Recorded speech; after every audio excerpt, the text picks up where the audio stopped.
অ' বা কি হৈছে কচোন তোৰ কিয় কান্দি আছা অ' বা ক না কি হৈছে নকওঁ কিয় তই ক'লেহে গম পাম মই কি হৈছে তোৰ তোক কৈ কি হ'ব তই একো বুজি নাপাবি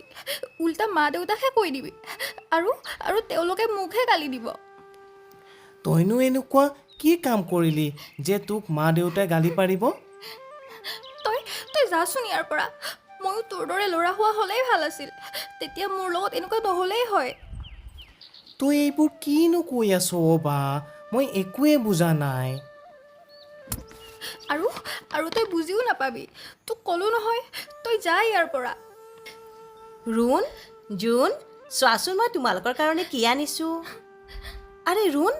তুমি কিয় কান্দি আছা চোৱা না কুহিবা পিংকু দাদাহঁতৰ ঘৰৰ পৰা অহাৰে পৰাই ভাই এনেদৰে কান্দি আছে মই ইমানকৈ সুধি আছোঁ মোক একোৱে নকয় তুমিয়ে সোধাচোন তোমাক কি জানিবা কয়ে ৰুণ কি হৈছে তোমাৰ চাওঁ মোৰ ফালে এবাৰ চোৱাচোন এনেকৈ কান্দিব নাপায় নহয় পিংকু দাদাহঁতৰ ঘৰত আম পাৰিবলৈ যাওঁতে তোমাক কোনোবাই গালি দিছে নেকি ৰুণ উঠাচোন আৰু যদি তুমি মোক বিশ্বাস কৰিব পাৰা তেন্তে কথাখিনি কোৱাচোন মই যিমান পাৰোঁ তোমাক সহায় কৰিবলৈ চেষ্টা কৰিম কুহিবা জানা কুহিবা আজি যেতিয়া মই পিংকু দাদাহঁতৰ ঘৰত আম পাৰিবলৈ গৈছিলোঁ তেতিয়া মই গছত ওলমি থকা আমবোৰ ঢুকি নোপোৱাত পিংকু দাদাই মোক পিছৰ পৰা আহি দাঙি ধৰিছিল আৰু মোক আমবোৰ ছিঙিবলৈ কৈছিল প্ৰথমতে মই বৰ ৰং পাইছিলোঁ কিন্তু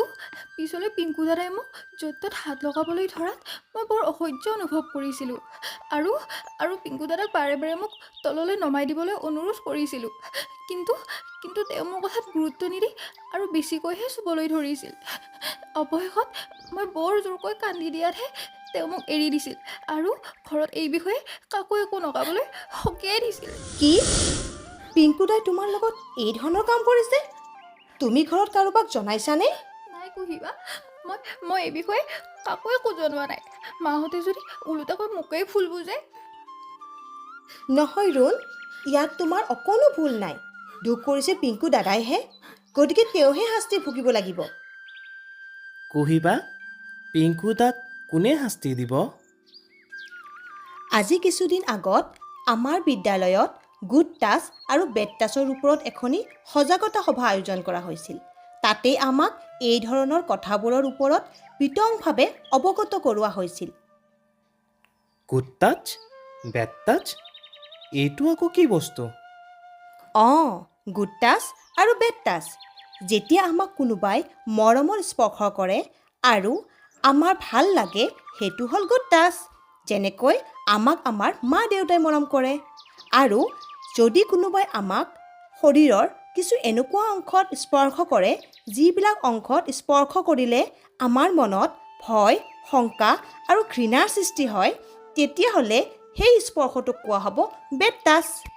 আমি পিছে কেনেকৈ গম পাম কুহিবা আমাৰ কোনবোৰ ঠাইত আনে স্পৰ্শ কৰিব নালাগে মই কওঁ শুনা আমাৰ শৰীৰত এনে 4টা অংশ আছে য'ত আমাৰ মাৰ বাহিৰে আনে স্পৰ্শ কৰিব নোৱাৰে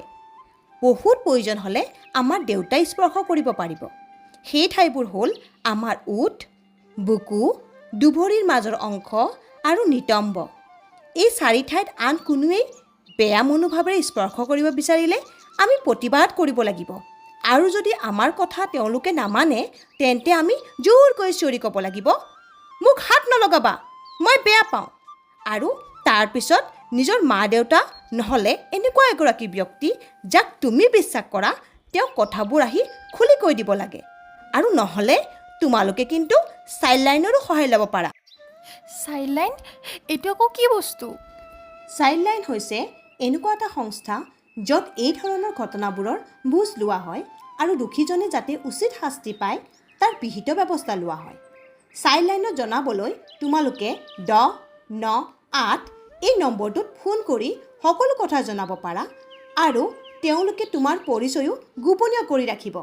গতিকে নিজৰ ওপৰত হোৱা অন্যায়বোৰ সহি নাথাকি চাইল্ড লাইনৰ সহায় ল'বা কুহিবা এই সংস্থাটোৱে ল'ৰা মানুহকো সহায় কৰিবনে অঁ জোন এই ধৰণৰ ঘটনাবোৰ কেৱল ছোৱালীৰ লগতেই নহয় ল'ৰাৰ লগতো সংঘটিত হয়। গতিকে ল'ৰা ছোৱালী উভয়কে এই সংস্থাটোৱে সহায় কৰে। গতিকে ব'লা ৰুণ, আমি এতিয়াই এই বিষয়ে তোমাৰ মা দেউতাক অৱগত কৰোঁ আৰু পিংকু দাক তেওঁৰ কুকৰ্মত উচিত শাস্তি প্ৰদান কৰোঁ। ব'লা কুহিবা, আমি 1098ত ফোন কৰোঁ। আহক আমি সকলোৱে শিশুৰ ওপৰত হৈ থকা এই ধৰণৰ অত্যাচাৰবোৰৰ প্ৰতিবাদ কৰোঁ আৰু চাইল্ড লাইনৰ সহায় লওঁ। চাইল্ড লাইনৰ সহায় ল'বলৈ আপোনালোকে যোগাযোগ কৰক 1098 নম্বৰটোত। ধন্যবাদ।